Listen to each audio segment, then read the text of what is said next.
बात कर लेते हैं जम्मू कश्मीर, एक और चुनावी राज्य जहां पर कल आए नतीजे। 5 सबसे बड़ी और 5 कम अंतर वाली जीत की अगर हम बात करें तो कहीं पर 460 तो कहीं पर 30,472 वोटों से प्रत्याशियों की जीत हुई।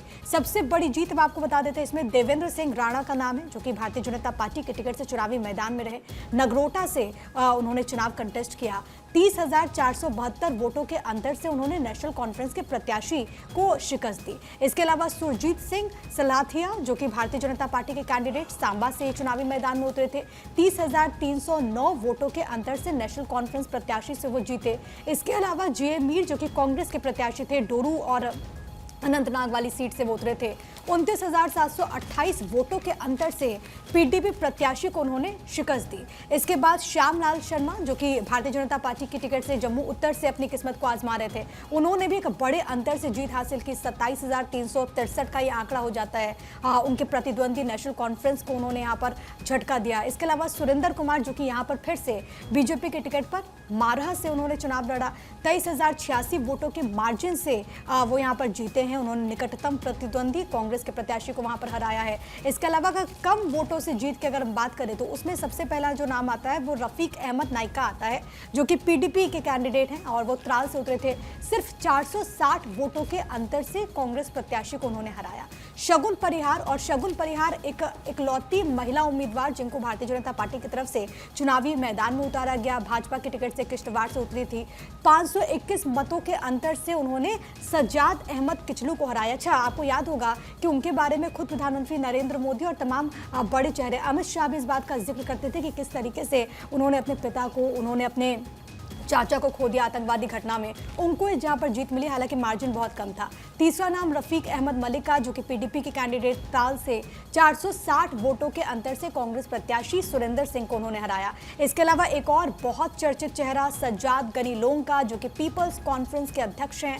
हंदवाड़ा से वो विधानसभा चुनाव कंटेस्ट कर रहे थे। 662 वोटों के अंतर से नेशनल कॉन्फ्रेंस प्रत्याशी चौधरी मोहम्मद रमजान को उन्होंने हराया है। इसके अलावा पीरजादा फिरोज अहमद, ये भी एक बहुत चर्चित चेहरा है, नेशनल कॉन्फ्रेंस के टिकट से देवरिसर से चुनावी मैदान में थे।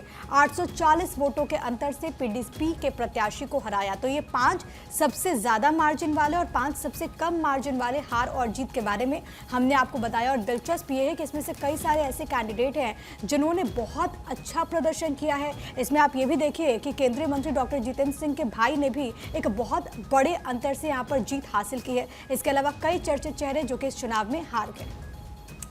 कई चर्चित चेहरे चुनाव में हार गए। जैसे बात अगर देखिए, जो खुद पोते पोतियाँ और जो इनकी पॉलिटिक्स थी वो भी यहाँ पर चलती हुई नज़र नहीं आई।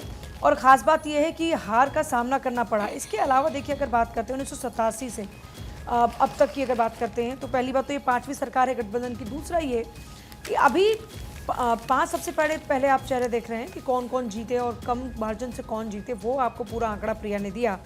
इसके साथ ही देखिए, सबसे ख़ास बात यह है कि बीजेपी ने पिछली बार जो सीटें हासिल की थी उससे इस बार सीटों में इजाफा भी हुआ। सीट में इजाफे के साथ साथ जो वोट शेयर है, बड़ी देखिए हैरत की बात यह भी है कि सत्ता पर भले ही नेशनल कॉन्फ्रेंस और कांग्रेस काबिज हो, लेकिन वोट शेयर सबसे ज़्यादा इन पॉलिटिकल पार्टी में बीजेपी का ही रहा।